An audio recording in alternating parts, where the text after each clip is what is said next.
Well, hello everybody, and welcome back to Batty Bloomers.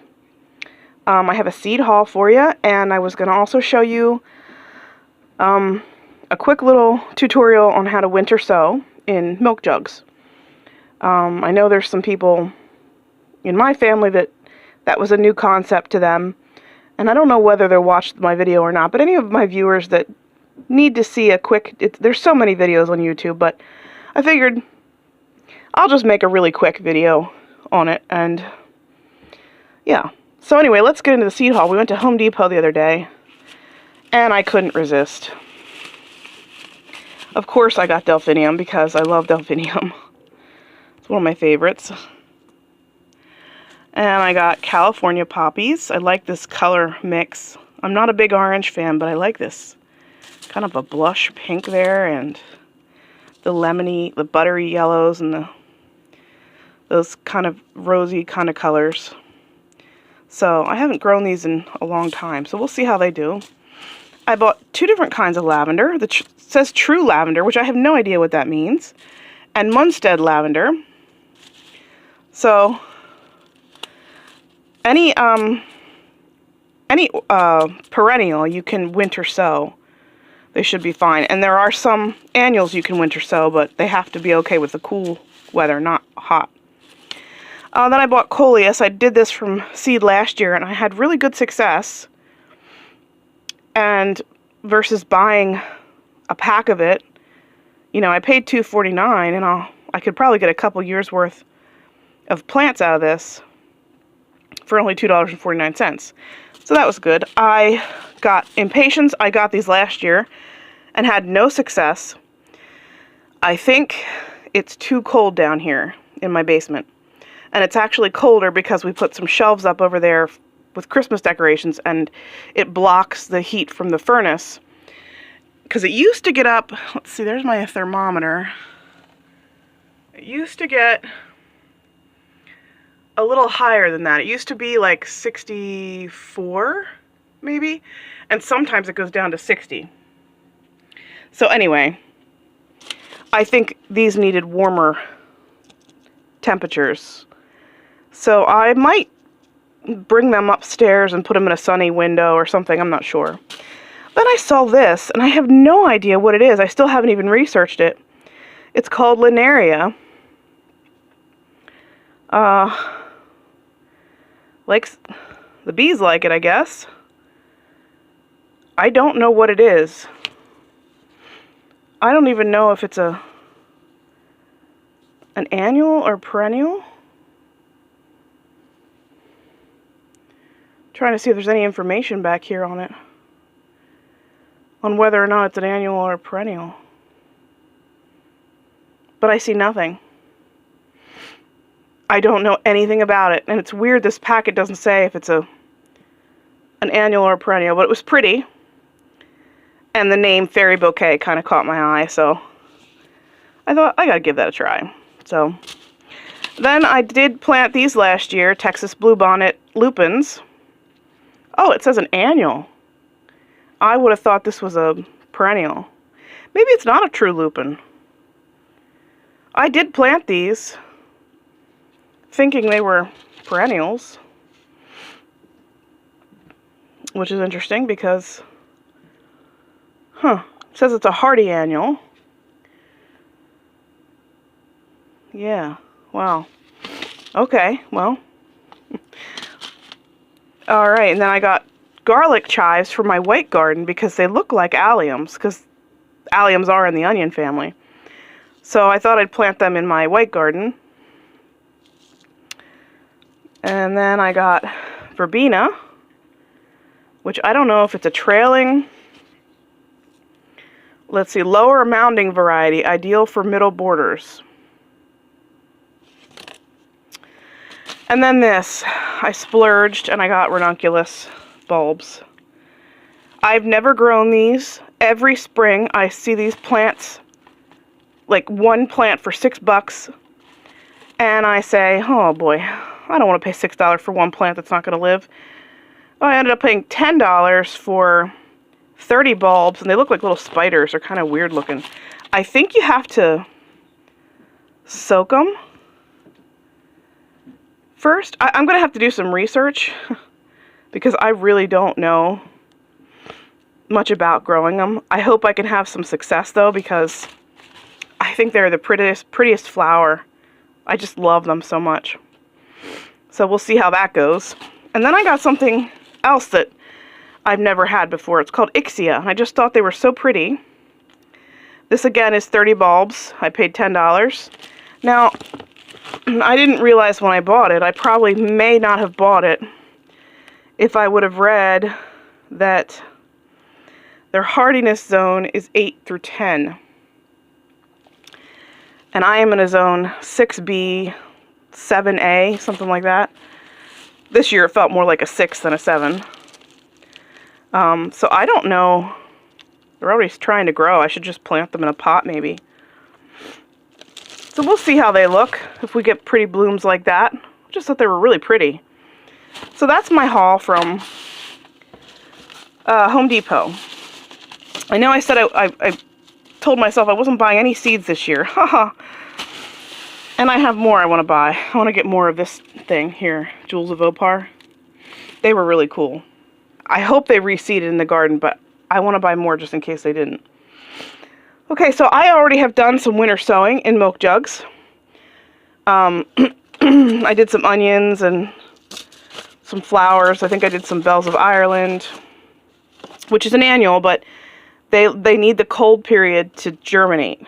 And actually, these are old seeds, so they may not actually at all.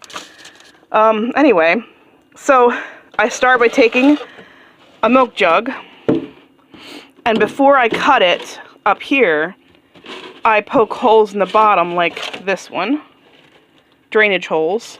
Then I cut it and leave it hinged at the handle, and then we fill it with soil. Let's see if I can do this with one hand. All right, my soil is down here. And I know some people don't wet the soil. They don't bother with wetting it. But I do, because this is super dry. I mean, it's so dry that, oh, it's causing dust right now. And also, it just goes right through. Like, I have to put the water through it several times to get it to soak it up. And I don't want to leave that to the... I just want to make sure that it gets, you know, proper moisture to start. So I fill it up about to there. That big chunk can come out. And I kind of flatten it out like that. Now, what are we going to plant in here? Let's see. First of all, let's wet our soil. So I'm going to put this underneath because you'll see how it will run right out. Give it a little water. You can see how it's hydrophobic. See how the soil doesn't soak up the water? So I will wet this and run it through several times. You can see the water's already coming out.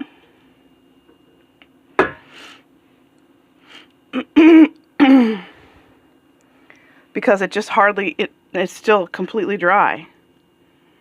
So I'm going to have to do that several times, and then I'll pause it so you don't have to watch me messing around with that, and then I will take the next step. So I think we're going to sow. It took me a lot to get that wet. You can see I got a ton of water in here now. I kept pouring it in. And I think it's pretty good.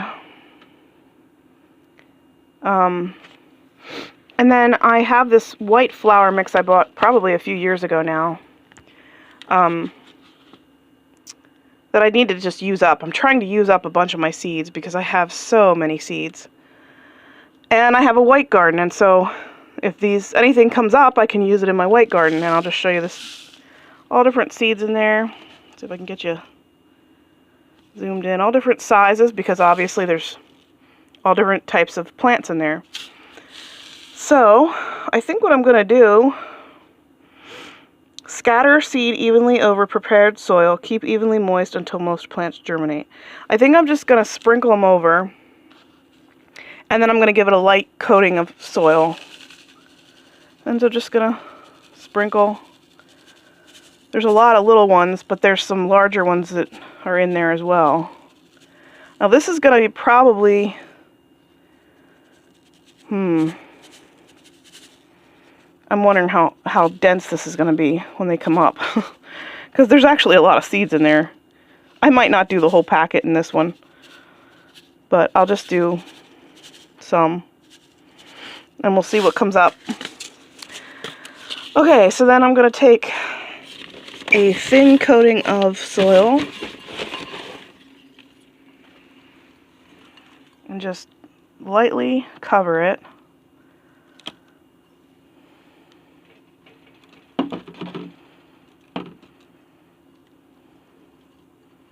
Like that. Take that piece of stone out, whatever that is.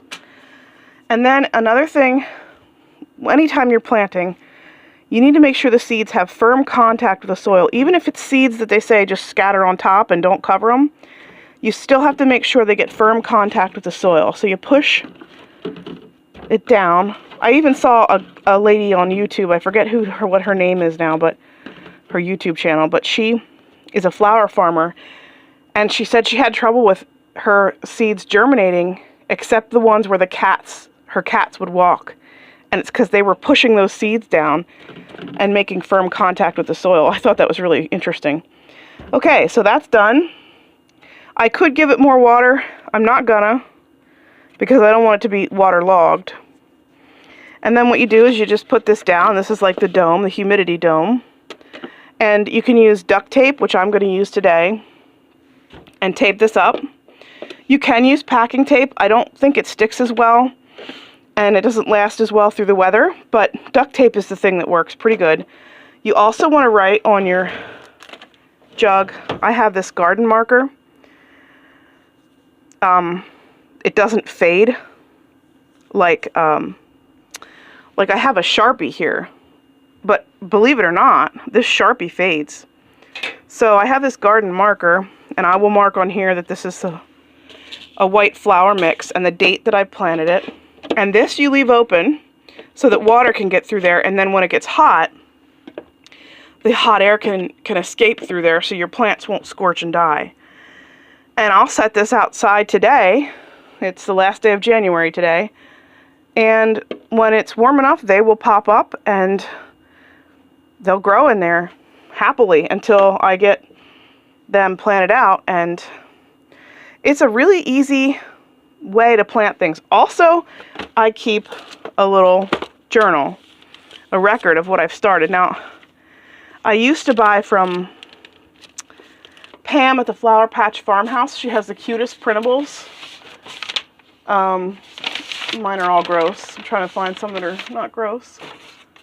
I didn't buy them this year, but this is what she gives you. She paints these pictures, and you can buy these for like $5 or so. So sorry about that. My phone decided it couldn't handle any more data, and it cut off on me. So I was showing you Pam at the Flower Patch Farmhouse. That's her YouTube channel. Go check her out if you haven't. She's great. And tell her Batty Bloomers sent you. But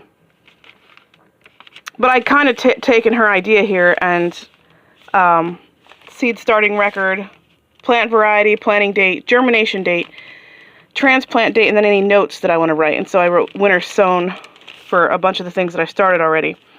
And then that way I can look back other years and see when I started what. So that's just a good way to do it. And then this is a few days later. So the jug you saw that was all planted up is outside already. And I use duct tape and or packing tape to shut this. Now duct tape probably will hold better than packing tape will. And like I said, you mark it with a good marker. You want to make sure you use something that's not going to fade, and that's why I use the garden marker. And yeah, so that's pretty much it. And then when you see your little seedlings come up, you just keep an eye on them, and then when they get big enough, you can open it up and let them get some more air, and then transplant them wherever you want in the garden. And stay tuned, because I have another seed haul that I'll do another video, and we went somewhere really special. So I have some footage of that I'm gonna make another video. So stay tuned and thanks for watching.